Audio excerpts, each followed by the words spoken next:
कि हमको एक विकसित भारत बनाना है, जो 2027 का एक संकल्प है, जो रिपोर्ट कहती है, फोर्ब्स की रिपोर्ट करती है कि 2027 तक ऐसा संभव है जो भारत जिस इकोनॉमी के साथ बढ़ रहा है, हम तीसरी वर्ल्ड की सबसे बड़ी इकोनॉमी हो जाएंगे।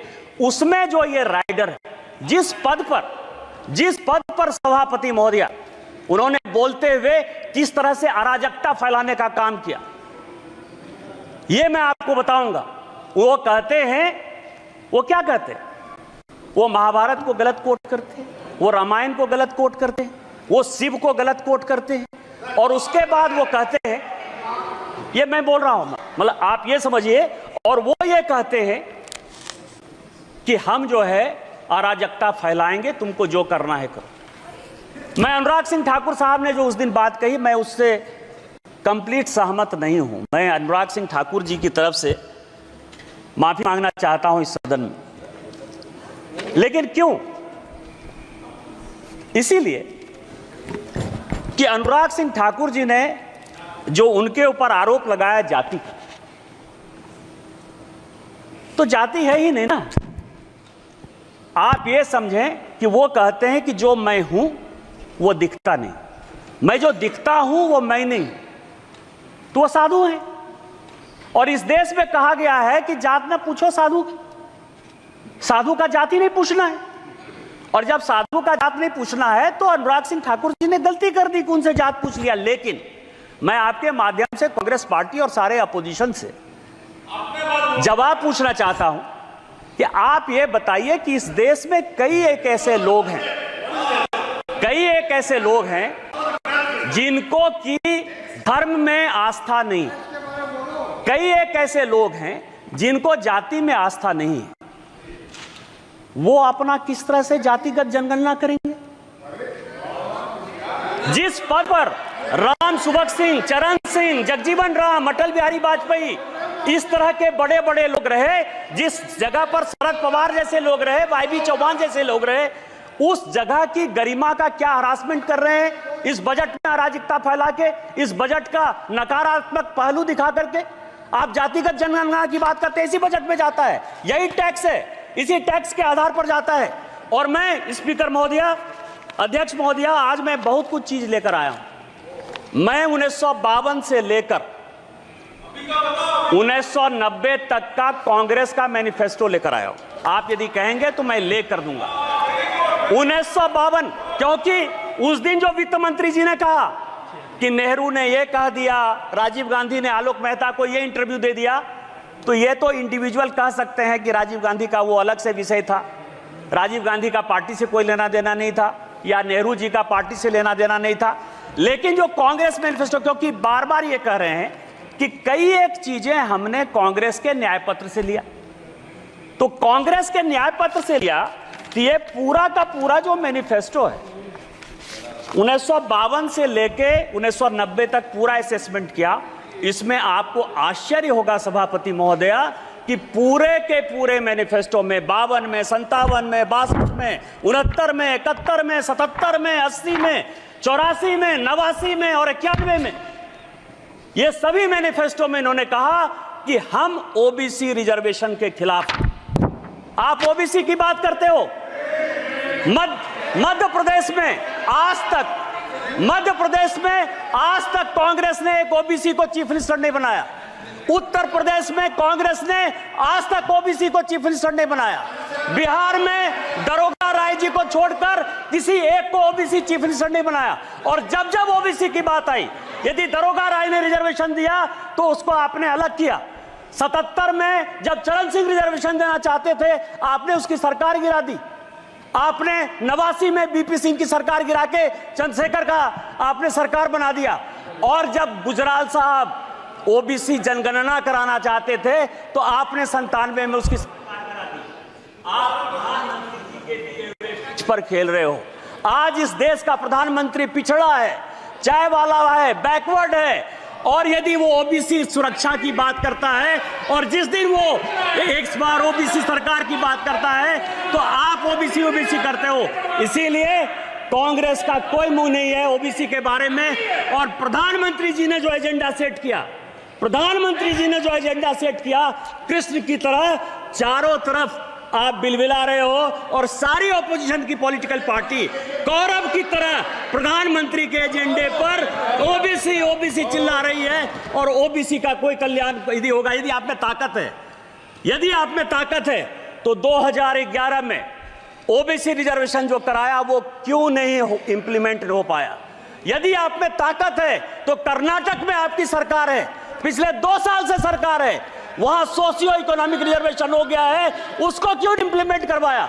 इसलिए नहीं करवाया कि इस्लाम और क्रिश्चियनिटी 2 ऐसे धर्म हैं जो जाति की बात नहीं करते हैं, और उसमें 86 जाति क्रिश्चियन की और 56 जाति मुसलमान की, उसको ओबीसी बैक दरवाजे से, पीछे के दरवाजे से आप मुसलमान और क्रिश्चियन को रिजर्वेशन देना चाहते हो ओबीसी में, इसीलिए आपकी हैसियत नहीं है और इसीलिए आप जातिगत जनगणना की बात करते हो। यदि हिम्मत है कांग्रेस को, राहुल गांधी को, तो कर्नाटक में वो ओबीसी रिजर्वेशन करके दिखाए तो मैं मानूं कि इस हाउस में जो आप बात करते हो उस हाउस की बात करते हो।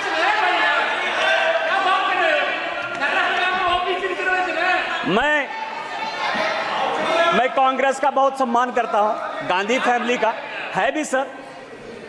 यदि मान लीजिए कि भारत का बंटवारा हो गया, नेहरू जी की देन है। तिब्बत से यदि हम जूझ रहे हैं, नेहरू जी की देन है। यदि चाइना हमारे पास आ गया, नेहरू जी की देन है। आप ये समझिए एस्मा यदि आ गया 68 में, यदि ओबीसी रिजर्वेशन के लिए सरकारी अधिकारी आंदोलन करना चाहते थे तो इसेंशियल सर्विस मेंटेनेंस एक्ट जो है आपने ले आया, इमरजेंसी आप लेके आए, ऑपरेशन ब्लू स्टार आप लेके चले आए, श्रीलंका में पीस कीपिंग फोर्स आपने भेज दिया, 2G 4G 3G सब आपने कर दिया। इसीलिए मैं आपके गांधी फैमिली का बड़ा सम्मान करता हूं। इसीलिए बजट में आपने जो बोला वो मेरे लिए बड़ा अच्छा है। दूसरा सवाल ये है सर, इस बजट में सभापति महोदया, इस बजट में एक एंजल टैक्स जो है, हमने एंजल टैक्स खत्म किया 56(2). सभापति महोदया, ये सभापति महोदया 2012 में प्रणब मुखर्जी साहब ने एंजल टैक्स लगाया 56(2) 2012 में, और उसका कारण था, होता क्या था कि प्रणब बाबू और चिदंबरम के बीच में इतनी लड़ाई थी कि आप समझें कि वित्त मंत्री के ऑफिस और घर में बगिंग हो रहा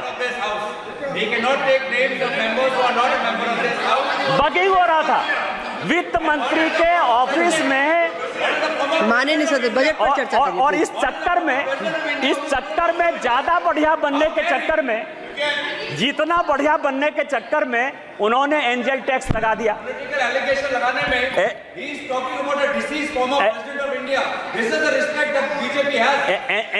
एंजल टैक्स लगा दिया। एंजल टैक्स क्या है?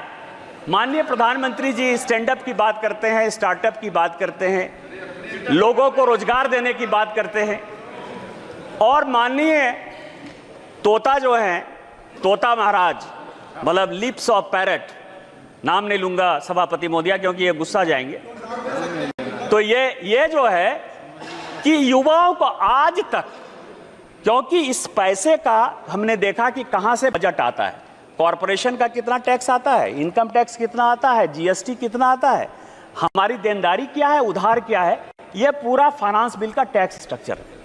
और उसमें 8% के आसपास ऐसा पैसा है जो डिफेंस को जाता है। आज तक डिफेंस पर किसी प्रकार की कोई चर्चा इस हाउस में नहीं हुई कि हम इस टैक्स से सेस लेते हैं, सरचार्ज लेते हैं तो डिफेंस में पैसा देते हैं। लेकिन पहली बार मैं देख रहा हूं सारे ऑपोजिशन के लोग अग्निवीर स्कीम के ऊपर जो है लगातार बजट में बोलते रहे, और चूंकि ये एंजल टैक्स लगाया है, युवाओं को ज्यादा से ज्यादा कैसे आगे बढ़ाया जाए, कैसे उसको रोजगार के लिए दिया जाए, और उसको एबॉलिश किया है। इसके लिए माननीय वित्त मंत्री जी बधाई के पात्र हैं कि अब ज्यादा से ज्यादा लड़के जो है वो रोजगार में आएंगे। लेकिन मैं इसके तह पर गया तो मैं आपको बताऊं कोई नई बात नहीं है। सभापति महोदया, 1962 में जब चीन ने भारत को हरा दिया और लगा कि फोर्स की कमी है, तो भारत में 1962-63 में नेहरू जी ने शॉर्ट सर्विस कमीशन लाया। ऐसा नहीं है कि केवल फौज के लिए जो है अभी 5 साल का अग्निवीर स्कीम आया है, इसके पहले भी इस देश में 1962 में शॉर्ट सर्विस कमीशन आ गया। और शॉर्ट सर्विस कमीशन के बारे में मैंने सारे डिबेट पार्लियामेंट के, लोकसभा, आपको मैं बताऊं कि जो अफसर ज्वाइन करते हैं उनकी नौकरी 5 साल से 10 साल होती है और अब वो 14 साल हो गई है। शॉर्ट सर्विस कमीशन में आज तक किसी पॉलिटिकल पार्टी ने लोकसभा या राज्यसभा में या सदन के बाहर कोई क्वेश्चन नहीं किया कि यह शॉर्ट सर्विस कमीशन क्यों होगा। सर्विस तो एक ही है ना। आर्मी में भी जो अफसर के ग्रेड के लोग हैं, एक ग्रेड ऐसा है जो परमानेंट चलता है, दूसरा ग्रेड ऐसा है जो शॉर्ट सर्विस कमीशन में 10 साल के लिए चलता है। किसी पॉलिटिकल पार्टी ने आज तक कोई क्वेश्चन नहीं किया। क्वेश्चन आज हो रहा है, और आज हो रहा है क्यों? करे कोई भरे कोई। मैं आपको बताऊं कि मैं ये 1992-93 का 92-93 का कमिटी ऑफ एस्टीमेट का रिपोर्ट लेकर आया हूं। यहां रिपोर्टें आती हैं, बनती हैं, चली जाती हैं। आपको आश्चर्य होगा सभापति महोदय कि 1966 में, ये पूरे सदन और पूरे देश को जानने वाली बात है, रिपोर्ट से लेकर आया हूं मैं, कोई भारत सरकार का कोई कागज लेकर नहीं आया। 1966 में इंदिरा जी आर्मी के रिक्रूटमेंट पर सीलिंग लगा दी। ये सबके समय, और ये डिपोजिशन में सेक्रेटरी डिफेंस ने कमिटी ऑफ एस्टीमेट को हेड कांग्रेस पार्टी के मनोरंजन भक्त कर रहे थे, मैं नहीं कर रहा था। 66 में सीलिंग लग गई। सीलिंग लगने के बाद आप पूरे दुनिया को बताते हो कि हमारे यहां इतनी ही आर्मी रहेगी, इतनी ही नेवी रहेगी, इतनी ही एयरफोर्स रहेगी। आप सीलिंग लगा दो और आप हमको कहो कि अब इसका रिक्रूटमेंट कैसे होगा, आप यदि फोर्स को बढ़ाना चाहोगे। दूसरा, इस सीलिंग के बाद की रिपोर्ट है 1975 में और 1989 में, 2 रिपोर्ट, 2 कमेटी इन्होंने और बनाई कि आर्मी को यंग कैसे रखा जाए। और मैं आपको बताऊं, छोटा सा उदाहरण यह है कि शॉर्ट सर्विस कमीशन भी जब बनाया गया था, उस शॉर्ट सर्विस कमीशन में भी पूरे यूपीएससी में, राज्य में, सभी जगह रिजर्वेशन दिया गया था। और उसका प्रभाव यह था, सभापति महोदया, मैं आपके माध्यम से गौरव गोगोई को बताना चाहता हूं कि इस देश के जो होम सेक्रेटरी हुए वीके दुग्गल, वो भी एसएसबी के ही रिक्रूटमेंट थे, शॉर्ट सर्विस कमीशन से आए और उसके बाद वो आईएएस बने। आज अग्निवीर पर 75 में कमेटी बनी, 89 में कमेटी बनी, और इन्होंने मैन पावर के लिए एक्सपर्ट कमेटी बनाने के बाद यह कहा कि आपको 5 साल और 7 साल के लिए, 1975 की बात है, ध्यान रखिएगा सभापति महोदया, 1975 से लेके आज तक 2019-20 तक लगभग 40 साल 45 साल तक जो रिपोर्ट है वो गड्ढे में रही, खाते में रही, मैन पावर की कमी रही, ना आर्मी में आदमी रहा, ना नेवी में आदमी रहा, ना रिक्रूटमेंट सबको अच्छा हुआ। आज यदि वो रिपोर्ट आर्मी के कहने पर इंप्लीमेंट हो रही है तो आप युवाओं को